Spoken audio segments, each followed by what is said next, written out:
မင်္ဂလာပါအာကျွန်တော်မောင်ဖုံးပါ C fashion တရားတစ်ခုရေးမယ် challenge ရဲ့ wait a minute 30နဲ့မှ4ရက်မြောက်နေ့ရတယ်ကျူပါတယ်ဆိုတော့ဒီနေ့ကတော့ကျွန်တော်တို့ငယ်တော့ရေးခဲ့ရတဲ့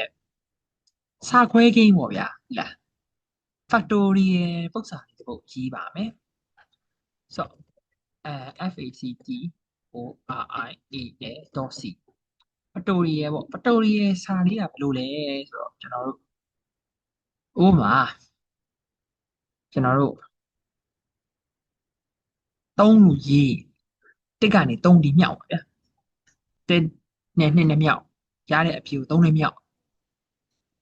တစ်ကနေ5ဆိုရင်တစ်ကနေ5ဒီမြောက်တစ်နဲ့2နဲ့မြောက်ရတဲ့ဟာ3နဲ့မြောက်ရတဲ့ဟာ4နဲ့မြောက်ရတဲ့ဟာ5နဲ့မြောက်အဲ့ဒါပဲအဲ့ဒါကိုရေးချင်တာဆိုအဲ့ဒါရေးဖို့အတွက်ကကျွန်တော်တို့ဘယ်လိုပုံစံမျိုးလေးဖြစ်မလဲဆိုတော့အရှင်းဆုံး stdio.h နဲ့ဒီမှာ integer main void ဆိုပြီးထည့်ထားမယ်ထည့်ထားတဲ့ function ထဲမှာကျွန်တော်တို့ကinteger တစ်ခုကြီးညာလိုက်ရင်ကောင်းမလားတော့မသိဘူးကြီးညာတော့ဘူးเนาะတန်းသွားလိုက်မယ် printf ဆိုပြီးတော့printf ဆိုပြီးတော့အဲ့ထဲမှာကျွန်တော်တို့ကဟိုပါပေါ့ function ကိုပြန်ထွက်မှာ game ပြီဆိုတော့ d ဗျာနောက်ကနေထွက်မှာ \n ဗျာအဲ့အနေမှာဒီ function fd factorial ဆိုတဲ့ဟာတဲ့ကိုဒီထဲမှာကျွန်တော်တို့1မထည့်လိုက်ပါ3ထည့်လိုက်ပါ3ထည့်လိုက်3ထည့်မယ်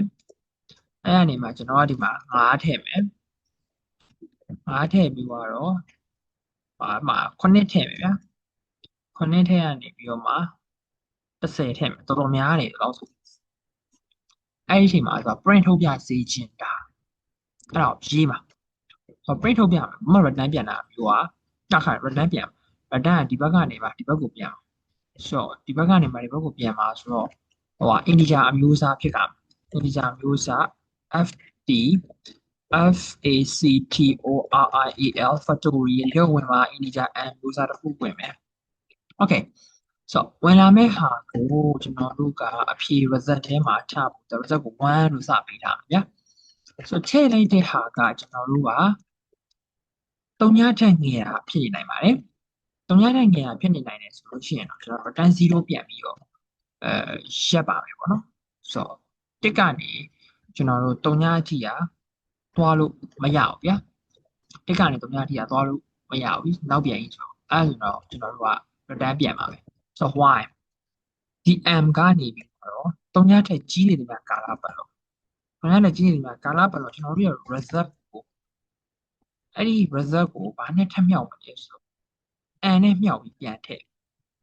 တဲ့အခါမှာ n ကိုနှုတ်ပြီးနောက်ပြန်ဆုပ်သွားပြီးရတဲ့ result ကို return ပြန်ဒါပဲ function ကကြားရင်ဒါဒါမားနေကြားရင်ဒါရှုပ်တာရေးလိုက်တအားလို့ဥပမာကျတော့9ဆိုကြပါ n 9နေနော် result က1ဗျာဟုတ် result က1ဗျာ result က1ဆိုတော့1အမြောက်9ဗျာအဲ့တော့9ပေါ့9ကို result ထဲပြန်ထည့်9ကို result ထဲပြန်ထည့်တော့9အမြောက်4ဖြစ်သွားတယ်။4 20 result ထဲပြန်ထည့်20အမြောက်3ဖြစ်သွားတယ်။20အမြောက်3ဆိုတော့60အမြောက်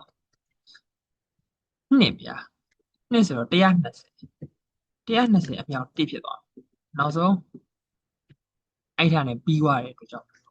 factorial gain စီအဲ့လိုပြောက်ပါတယ်။တော့ GCC ဆိုပြီးတစ်ဖက်ပြန် combine လိုက်မယ်။ combine ပြီးတော့ run ကြည့်မယ်။ဒါပဲ5လုံးဆိုရင်120 3ဆိုရင်1နဲ့2နဲ့မြောက်2နဲ့3နဲ့မြောက်တော့6အဲ့တော့6ရတယ်။အဲ့လိုနဲ့9ဆိုလို့ရှိရင်9 3 4 4 3ရတယ်10ဆိုလို့ရှိရင်တော့3 6 2 8 8 3 3ရဖြစ်ပါတယ်။ဆိုတော့ factorial gain စီတစ်ခုပါပဲ။ဘာမဟုတ်ပါဘူး။တက်ဆိုကျေးဇူးအများကြီးတင်ပါတယ်